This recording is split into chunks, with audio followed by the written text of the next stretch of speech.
नमस्कार, मैं हूं गिरीश केरोला और आप देख रहे हैं मेरू रहबर। उत्तराखंड की चार धाम यात्रा यमुनोत्री से शुरू होती है और इसी यमुनोत्री से आज हमारा फिर से एक बड़ा सवाल है कि यमुनोत्री की यात्रा इस बार सबसे पहले कौन करने जा रहा है।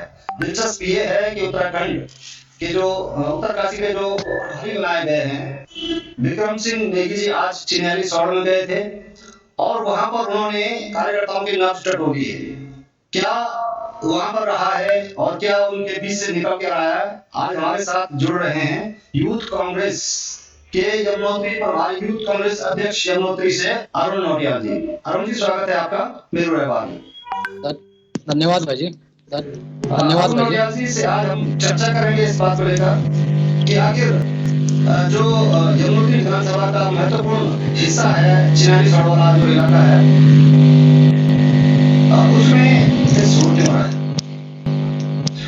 उसमें क्या तस्वीर निकल कर आज सामने आई है। इससे पहले कि हम अरुण जी से चर्चा करें, हम आपको दिखा देते हैं कि आज का दृश्य कैसा था जब विधानसभा प्रभारी, उत्तराखंड जिले के प्रभारी, उत्तरकाशी जिले के प्रभारी जब चिन्याली सौड़ गए थे, तो वहां का परिदृश्य कैसा था, एक बार चित्रों से दिखा दिया। जिनके सानिध्य में कांग्रेस पार्टी ज्वाइन करी थी, विजयपाल से ज्वाइन की, उन्होंने भी एक बार कहा था कि भाई कैसे कर सकते हैं, क्योंकि हम लोग 4 घंटे जब 9 से चले थे तो 4 घंटे के आसपास गाड़ी में सब लोगों ने अपनी गाड़ियों को धक्का देके निकाला। उसमें हमारे विधायक जी लोग भी हैं दोनों। तो मैं इस परिस्थिति में आप लोग यहाँ पर आए, इसके लिए मैं आप सभी कार्यकर्ताओं का बहुत बहुत धन्यवाद देता हूँ। मैं मंत्री के साथ आए हुए सभी भाइयों का भी बहुत बहुत धन्यवाद देता हूँ। यहाँ पर मातृशक्ति, जो कि आप लोगों का आशीर्वाद रहेगा कभी यमुनोत्री फैले होगी, ये मैं आप सभी मातृशक्ति से आशा करता हूँ। और आप लोगों ने जो यहाँ से लेके बनगांव से लेके आप ऐसी सब परिस्थिति में यहाँ पर पहुंचे हैं, क्योंकि वो ऊपर है कि सभी गांव में फर्क है, फिर भी आप लोगों ने यहाँ पर आए हैं, इसके लिए मैं आप सभी को धन्यवाद देता हूँ। और मैं आशा भी करता हूँ कि आप जिस जोश के साथ यहाँ पर आए हैं, इसी जोश के साथ आप 2022 के लिए कांग्रेस पार्टी को जिताने के लिए अपना जोश और जज्बा कायम रखेंगे। क्योंकि एक बात हमारे पूर्व वक्ताओं ने भी कही है कि पिछली बारी तो हम सही नहीं, बहुत कम लोग थे, उसके बाद भी आप लोगों ने कांग्रेस पार्टी को 14,000 के आंकड़े तक पहुंचाया। इसके लिए मैं आप सभी यहाँ पर आए हुए सभी कार्यकर्ताओं का बहुत बहुत धन्यवाद देता हूँ। और आगे भी आप सभी लोगों से आशा विश्वास करता हूँ। मेरे युवा साथी है, चाहे हमारे बनपुर से बनगांव से डॉक्टर जी, मैं आप सभी हमारे ये सभी तरह के प्रधान लोग आए, मैं आप लोगों को भी बहुत बहुत धन्यवाद देता हूँ। और मैं आप सभी लोगों को तहे दिल से धन्यवाद देता हूँ कि आप लोगों ने हमारे सरकारी जी के आगमन के लिए आप सभी लोगों ने वक्त निकाला। और यहाँ पर मीडिया से आए मेरे आप सभी लोगों को तहे दिल से धन्यवाद। जय कांग्रेस, जय भारत। जिंदाबाद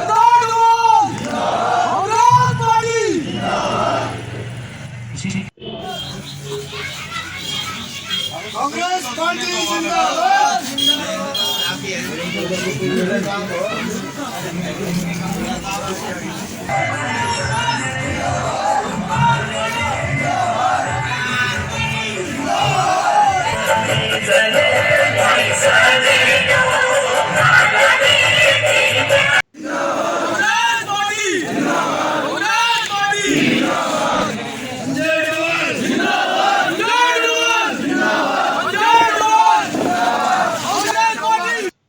तो वापस एक बार फिर से अरुण नौटियाल के साथ जुड़ते हैं, जो चिन्याली सौड़ से हमारे साथ जुड़े हुए हैं। अरुण जी, आज कौन कौन आए थे प्रभारी के साथ में? सबसे पहले तो मैं धन्यवाद गहलोला जी आपका निरंतर जो पहाड़ के निरंतर समाचारों को हम लोगों तक दिखाते हैं, हमारे बीच में उत्तराखंड पूर्व विधायक पूर्व विधायक एवं प्रतापनगर प्रभारी उत्तरकाशी श्री विक्रम सिंह नेगी जी, श्री विक्रम सिंह नेगी उनके साथ पूर्व नगर पालिका मनमोहन सिंह मल जी, श्री मनमोहन जिला सह सचिव सह प्रभारी हैं एवं पूर्व विधायक श्री विजयपाल सजवाण गंगोत्री विधानसभा से एवं यमुनोत्री विधानसभा प्रभारी श्री मनोज राणा जी एवं श्रीमती मीना नोटियाल जिला महिला संगठन की अध्यक्ष हैं अभी और श्री जगमोहन सिंह रावत जी उत्तरकाशी के अभी जिलाध्यक्ष हैं। ये सभी लोग आज न्यायालय नगर पालिका में एक आगामी 2022 रणनीति को लेके निकल के आए सामने। आज जो लोग आए यहाँ पर, जो नेता लोग आए थे, उन्होंने नापी टटोली होगी, जो सारांश क्या निकला भाई जी? सारांश कहना चाहेंगे हम अभी, लेकिन तस्वीरें तो लगातार एक नाम का मैं जयकारा वहां पर सुन रहा था, जिंदाबाद सुन रहा था। क्या फिलहाल यमुनोत्री में कोई और दावेदार है नहीं? एक ही आवाज संजय की आप वहां पर आ रही थी। फिलहाल तो देखा जाए भाई जी कि विधानसभा में अभी तक कांग्रेस कांग्रेस के प्रतिनिधि के रूप में दावेदारी में हैं, जो कि इनके साथ डोभाल जी हैं। ना तो कांग्रेस के साथ कोई कैंडिडेट, ना तो कांग्रेस के कोई खड़े हैं जो उनका मुकाबला कर सके या जो कांग्रेस का टिकट ला सके। कांग्रेस पार्टी जो अभी एग्जिस्ट कर रही है यमुनोत्री विधानसभा में, आपका कहने का मतलब यह है कि जो अभी एग्जिस्ट कर रही है उसमें संजय डोभाल के अलावा कोई दूसरा नहीं है। यदि कोई प्रत्याशी बाहर से आयातित नहीं होता है तो यदि कोई दूसरा बाहर से अगर आ भी जाए तो उसके इस पे फिर पार्टी बूथ पार्टी या मंडल ब्लॉक स्तर पर मीटिंग चर्चा की जाएगी। वैसे मेरे स्तर से 99% यह है कि अन्य किसी भी व्यक्ति को पार्टी टिकट देगी नहीं, क्योंकि 2014 में पिछली बार 14,000 के समथिंग आंकड़े में संजय डोभाल जी ने वोट लाई थी अपनी विधानसभा से, और मोदी लहर की वजह से जो हमारा विधायक जीता वो सिर्फ मोदी लहर की वजह से जीता। ना कुछ इस समय देखा जाए भाई जी बहुत कम है अभी मोदी लहर। जहाँ तक हम लोग लहर तो है भाई, मोदी तो है ही ना, देश का प्रधानमंत्री है, मोदी तो है ही। लहर तो चलेगी, लेकिन अब लोग जागरूक हो चुके हैं, लोग देख रहे हैं जमीनी स्तर में कितने युवा रोजगार में लगे हैं। नहीं, एक चीज कहना चाहूंगा, आपने कहा कि प्रधानमंत्री है उनका नाम चलेगा, मोदी है क्योंकि प्रधानमंत्री है। आपकी कांग्रेस पार्टी है, सोनिया गांधी का, राहुल गांधी का नाम चल रहा है, या हरीश रावत या जो प्रदेश स्तर के जो प्रीतम चौहान है इनका नाम चल रहा है? मतलब ये बीजेपी में क्या होता है कि मोदी का नाम चलता है, राष्ट्रीय स्तर पर चलता है। आपका कांग्रेस पार्टी में भी कुछ इस तरह चल रहा है या प्रदेश में दिक्कत होगी? कांग्रेस पार्टी में चल रहा है भाई, प्रीतम सिंह चौहान जी और हरीश रावत जी का नाम चल रहा है, और वो इसलिए चल रहा है कि क्योंकि जो प्रदेश में जो डबल इंजन की सरकार बैठी हुई है, ना तो रोजगार के स्तर पे एकदम जीरो है, और अभी देखा जाए तो एक महीने पहले में सबसे नंबर वन राज्य आया था, उत्तराखंड था, जो जहाँ पर जीरो टॉलरेंस में न रोजगार था ना कुछ था। पिछले महीने तो उत्तराखंड प्रथम स्थान में, जहाँ पर उत्तराखंड निम्न स्तर जो 46 में आज तमाम जो आपके कांग्रेस के नेता जुटे थे, और अगर वोटों का गणित देखा जाए, पॉकेट के हिसाब से देखा जाए, तो ये वाली जो वैली है इसमें 1:2 के अनुपात में वोटर होते हैं।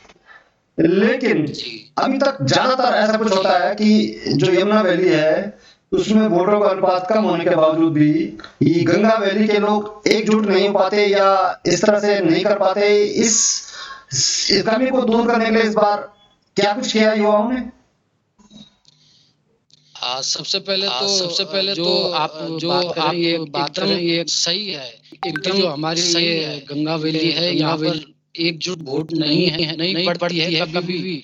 लेकिन इस बार यह आशंका है, आज एक आशंका है बोलेंगे हम, लेकिन तो नहीं बोलेंगे हमारे जितने कार्यकर्ता हैं हर बूथ पे 15-20 जो जितने भी लड़के हैं, जितने भी हमारे कार्यकर्ता हैं, वो सब मिला है इस बार, वो सब मिला के इस बार अथक प्रयास करेंगे। राजनीति में जानबूझकर तरह के कुछ दांव पेच खेले जाते हैं या दांव पेच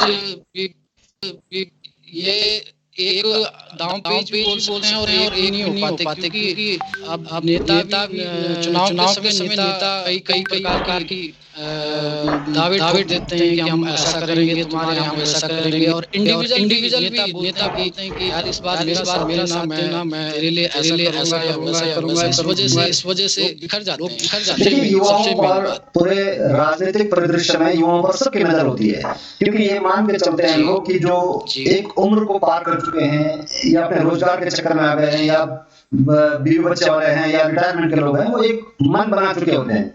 उनको जिंदगी का एक अनुभव होता है, उस अनुभव को साथ लेकर के वो एक निष्कर्ष तक पहुंच जाते हैं और उनका एक मन तय होता है कि वो किधर जाने वाले हैं।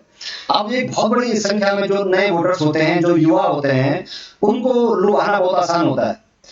इस बार ऐसा कुछ न हो, जिस तरह से बीजेपी बूथ लेवल पर तैयारी कर रही है, कांग्रेस का युवा किस तरह से इसको ले रहा है, इस तैयारी में किस तरह से जुड़ा हुआ है, आपकी तैयारी क्या है जमीन स्तर पर? सबसे पहले तो मैं कहना चाहूंगा बीजेपी भी वैसे काम कर रही है और मैं सिर्फ अपनी विधानसभा की बात करूंगा तो मैं हम या संजय डोभाल जी की टीम 2015 से बूथ स्तर में प्रत्येक बूथ से हमने सबसे पहले 10 लड़के जोड़े थे। आज हमारे पास 10 लड़के हो चुके हैं हर गांव में हमारे पास अच्छी और सशक्त टीम। इस वजह से हमको अभी तक बहुत आसानी ये होता है कि राजनीति हो या जिंदगी का अनुभव हो, कहते हैं कि दुश्मन से भी कुछ अच्छाई जरूर लेनी चाहिए। राजनीतिक रूप से कोई दुश्मन दोस्त नहीं होता है, हालांकि क्योंकि राजनीति में कभी व्यक्ति एक पार्टी से दूसरी पार्टी में चले जाते हैं, राजनीति अस्थायी दुश्मन नहीं होती है। लेकिन अगर एक दूसरे की खूबी देखने वाली बात आती है तो आपको कुछ लगता है कि अभी तक बीजेपी ने एक आध कोई चीज ऐसी लगी होगी कि विकास के कोई काम अच्छे किए हों, क्योंकि अपनी पार्टी के तो सभी अच्छाई बताते हैं। आपको लगता है कि बीजेपी ने कोई एक स्टेप अच्छा किया हो? बिल्कुल नहीं भाई जी, एक भी परसेंट नहीं भाई जी, एक भी जरूर बोलते हैं उसके बारे में, तो हम जरूर बोलते हैं उस परसेंटेज नहीं लगता है, लेकिन आपको लगता है कि बीजेपी ने कुछ अच्छा नहीं किया? आप ही कुछ भी नहीं किया भाई जी। अच्छा, अपने उत्तराखंड प्रदेश की बात, अपने प्रदेश देश की बात, क्या हो रहा है, कैसा हो रहा है, देश में क्या हो रहा है, कैसा अच्छा नहीं कर रही है, बीजेपी के नेता अच्छा नहीं करते हैं, कोई भी नहीं है भाई जी। अच्छा, जब ये बीजेपी के जो नेता हैं इस वक्त, केदार सिंह रावत जी, वो इस वक्त बीजेपी में हैं, लेकिन एक दौर में वो कांग्रेस में थे, तब वो अच्छे थे। अब यही तो विडंबना है भाई जी कि एक तो हमारा विधानसभा है, यहाँ पे पार्टी तो बदलती है, पार्टी जरूर बदल, कांग्रेस आ रही, कभी बीजेपी कभी बीजेपी आ रही, जो प्रतिनिधि है वो एक ही है, जब प्रतिनिधि एक ही है तो जब बदलाव भी कुछ तो फिर बदलाव असंभव ही है, असंभव ही है। अगर या पार्टी प्रतिनिधि बदली हो या पार्टी में अदला बदली हो, जरूर बदलाव हो, तो जरूर बदलाव। चलिए, आपने कहा कि एज ए विधायक, एज ए पॉलिटिकल कुछ उन्होंने अच्छा नहीं किया, लेकिन इस बात की तो मानते हैं आप या कांग्रेस मानती है कि बीजेपी जिस तरह से तैयारी कर रही है उसको कहीं ना कहीं कांग्रेस कॉपी करती है, चाहे बूथ लेवल पर तैयारी करने वाली बात हो, चाहे अनुसांगिक संगठन बनाने की बात हो, राष्ट्रीय स्वयंसेवक संघ के लोगों को जोड़ने की बात हो, कहीं ना कहीं कांग्रेस उसकी कॉपी तो कर रही है। अपना सेवा दल बना लिया या बूथ स्तर पर सिद्ध लिया है, तो कहीं ना कहीं से आपने उसको स्वीकार तो किया कि बीजेपी तैयारी अच्छी तरह से करती है, हमें उसी तरह से तैयारी करनी चाहिए। नहीं भाई जी, ये सिर्फ बोलने वाली बात है। बीजेपी का ऐसा लगता है क्योंकि बीजेपी आरएसएस से भी जुड़ी है। आरएसएस के लोग अभी देखो आरएसएस के लोग घर घर जाके अपनी टीम बनाते लोगों को जोड़ते हैं। तो हमको लगता है कि बीजेपी के लोगों को लगता है कि बीजेपी के लोग या बीजेपी के लोग काम में या बीजेपी के लोग काम सिर्फ आरएसएस के नहीं, वो सिर्फ कांग्रेस के पास ऐसा आनुषंगिक संगठन नहीं है। आरएसएस कांग्रेस के पास ऐसा आनुषंगिक संगठन है जिस तरह से बीजेपी के पास आरएसएस है। ऐसा अनुसांगिक संगठन तो नहीं है, लेकिन हमारे पास कॉलेज स्तर में या कॉलेज स्तर में अपने प्रदेश स्तर में एनएसओआई है अपना। एक ऐसा ग्रुप है जिससे नौजवान जुड़ रहे हैं और जुड़ सकते हैं। चलिए अरुण जी, आपने तो ये नहीं बताया कि आपको बीजेपी में क्या अच्छा लगा, लेकिन कुछ बीजेपी के लोग हमें मिले थे जिन्होंने बताया है कि उन्हें कांग्रेस के जो दावेदार हैं संजय डोभाल, उसमें क्या अच्छा लगा। भले वो आपको न बताया, मैं आपको बताता हूँ उन्होंने क्या कहा। उन्होंने ये कहा था कि संजय डोभाल पिछले चुनाव में हारने के बाद मुश्किल से 4 या 5 दिन घर में बैठे होंगे, उसके बाद से फिर से वो जनता के बीच में आ गए थे, चाहे उनके सुख दुख की बात हो, उनसे मिलने जुलने की बात हो, और लगातार वो जनता के बीच में है।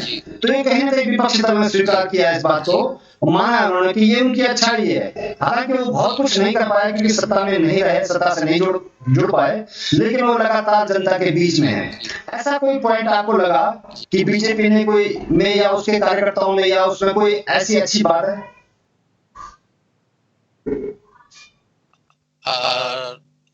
आवाज साफ नहीं आ रही। मैं ये कह रहा हूँ कि जिस तरह से विपक्षी दल के लोग संजय डोभाल की हार के बावजूद उसकी उस गुण की तारीफ कर रहे हैं कि वो हारने के बाद 4-5 दिन घर में बैठे, उसके बाद लगातार से जनता के बीच में, ये आपके विपक्षी दल के बोल रहे हैं। तो क्या आप भी कुछ एक आध चीज ऐसी बता सकते हैं जो आपको आपके विपक्षी बीजेपी के लोगों में अच्छी लगी हो? नहीं भाई जी, सब तो कहीं से मिल जाता है। इसमें तो हम क्या बोल सकते हैं, क्योंकि जो हमारा प्रतिनिधि है अभी प्रेजेंट टाइम में जो विधायक हमारे पिछली बार हमारे कांग्रेस में रह चुके थे और विधायक हम लोग भी खुद थोड़ा तंग हमने तो खुद सोचा था कि पार्टी छोड़ एक स्थान बना सके पार्टी स्तर में, और भगवान ने पार्टी स्तर दिया भी वही, और भगवान ने समय और वही साथ दिया जी ने पार्टी छोड़ी, केदार राव जी ने पार्टी छोड़ी, टिकट की दावेदारी में खड़े हो चुके हैं। अरुण जी, और मेरे को नहीं लगता कि कुछ ऐसा किया होगा केदार अरुण जी, ऐसा आपको क्या लगता है, क्योंकि एज ए विधायक बीजेपी के विधायक रहते हुए वो नहीं कर पाए जो आपके संजय डोभाल कर पाएंगे या कांग्रेस के विधायक कर पाएंगे? सबसे पहली बात तो भाई जी खुद हमारी गमरी पट्टी में उल्लण बजाड़ा की जो एक सड़कें थी, मांग के लिए उसकी मांग 2014 से मांग कम से कम 2014 से मांग उल्लण बजाड़ा वाली और एक माल्ड बजाड़ा वाली और एक माल्ड वाली हमारी साइड में पड़ी जोगत साइड। तो अभी तो उल्लण वाले के लिए तो आ गया है उसका, लेकिन जो माल्ड वाली रोड है, लेकिन उसका माल्ड वाली, जबकि दोनों जो रोड का एक ही बार विधायक ने वहाँ मुख्यमंत्री के पास आदेश दिए, ये एप्लीकेशन दी थी, आपको, लेकिन कुछ ऐसा मतलब राजनीति की भेंट चढ़ गई। माल्ड वाली जो सड़क है राजनीति की भेंट चढ़ चुकी है। अब मैं साफ तो नहीं कहूंगा, लेकिन ये भी अभी जल्दी आपके सामने ये चीजें आएगी कि क्यों राजनीति की भेंट चढ़ी है। अभी वहाँ के लोग धरना प्रदर्शन कर रहे हैं, तो आपको जल्दी पता लग जाएगा कि क्यों राजनीति की भेंट। हालांकि उल्लण वाली जो रोड है वो, लेकिन काफी टाइम संघर्ष करना पड़ा, जबकि वो रोड बहुत पहले हो जानी चाहिए थी। अच्छा, ये कहा जाता है कि विकास एक सतत प्रक्रिया है, राजनीतिक दल चुनाव जीते हैं, हारते हैं, क्योंकि शासन चलता रहता है, ब्यूरोक्रेट्स वहां पे चलते रहते हैं, इसी तरह से विकास भी चलता रहता है। अब अगर आपके जो प्रत्याशी हैं, कांग्रेस के प्रत्याशी, अगर वो चुनाव जीते हैं, तो आपको क्या लगता है कि किस हट करके विकास होगा? आपने कहा वो सड़क बन जाएगी, चलिए ठीक है, वो सड़क उनका प्राथमिकता में होगी, लेकिन कुछ अलग से एक डायरेक्शन होगा, अलग से एक दिशा बनेगी कि इस तरह का विचार होगा, युवाओं के लिए कुछ खास होगा। आपको कहा गया है कि कांग्रेस आएगी तो ये कुछ करेगी। सबसे पहली बात तो भाई जी अगर कांग्रेस विधायक संजय डोभाल जी जीतते हैं तो सबसे पहली बात उनके लिए एक चीज फिर विधानसभा में चाहे बीजेपी के आदमी हो, चाहे आम आदमी पार्टी के आदमी हो, या चाहे अन्य दल के आदमी हो, वो सबको लेके वो सबका काम एक हिसाब से करते हैं, क्योंकि उनका व्यक्तित्व ही ऐसा है, बीजेपी का आदमी ना हो ये काम नहीं करूंगा, ये आम आदमी पार्टी का काम है तो मैं इसका आम आदमी पार्टी का काम है तो मैं इसका। और रही बात सबसे पहली मांगे संजय डोभाल जी जीतते हैं तो मांगे संजय डोभाल जी जीतते हैं तो हर घर से ये तो हम कहेंगे हर घर से नौकरी लगेगा या हर घर का काम होगा, नौकरी लगेगा या हर घर का काम होगा, वो कर सकेंगे या जितना वो कर सकेंगे या जितना बेहतर करेंगे ये करेंगे, हमारी उनसे बेहतर करेंगे ये हम, क्योंकि हमारी नए यंग और युवा व्यक्ति हैं, क्योंकि उन्होंने अपना भी आगे भविष्य देखना, उन्होंने अपना भी आगे भविष्य देखना, और एक ही बार उन्होंने विधायक 3 बार विधायक बनेंगे, आगे चाहे 2-3 बार विधायक बनेंगे, कभी मुख्यमंत्री की दावेदारी में आएंगे, कभी मुख्यमंत्री की दावेदारी में आएंगे। वो ये सोच के अगर यदि तो वो ये सोच के बेहतर करेंगे अपनी विधानसभा से। अरुण जी आपकी उम्र कितनी है? मेरी अभी 23 या 24। अच्छा, अभी हमने एक सवाल किया था आपसे, जब हमने कहा था कि बीजेपी की कोई एक आध चीज आपको अच्छी लगी हो तो वो बताएं। आपने नहीं बताया, लेकिन अगर बात करें 4 धाम जो प्रोजेक्ट है, जो सड़कें और इधर बन रही हैं, ये एक अच्छा काम है या नहीं है? मतलब अगर राजनीतिक सड़कें देखा जाए तो इसकी तारीफ करनी चाहिए या इसमें भी कुछ कमियां हैं? भाई जी तारीफ इस करनी चाहिए, लेकिन इसमें कमियां भी बहुत है। अभी 4 धाम यात्रा शुरू चल रही है, इसमें एक देखा जाए जितनी भी एक तो सबसे पहले अतिक्रमण हुए थे, अतिक्रमण के जो लोग थे वो बहुत परेशानी में बहुत परेशानी में। लेकिन बात जो 4 धाम यात्रा है तो जो 4 धाम आवागमन में बहुत दिक्कतें आ रही हैं। आपने स्वीकार किया कि कुछ दिक्कतें तो हैं, लेकिन उसके बावजूद भी अच्छी है। अगर आयुष्मान भारत की बात की जाए, स्वास्थ्य से लोगों को फायदा मिल रहा है नहीं मिल रहा? स्वास्थ्य से फायदा भी मिल रहा है, लेकिन उतना नहीं मिल रहा है। ये जो हरीश रावत जी ने कार्ड स्वास्थ्य योजना वाला, उसमें ज्यादा मिलता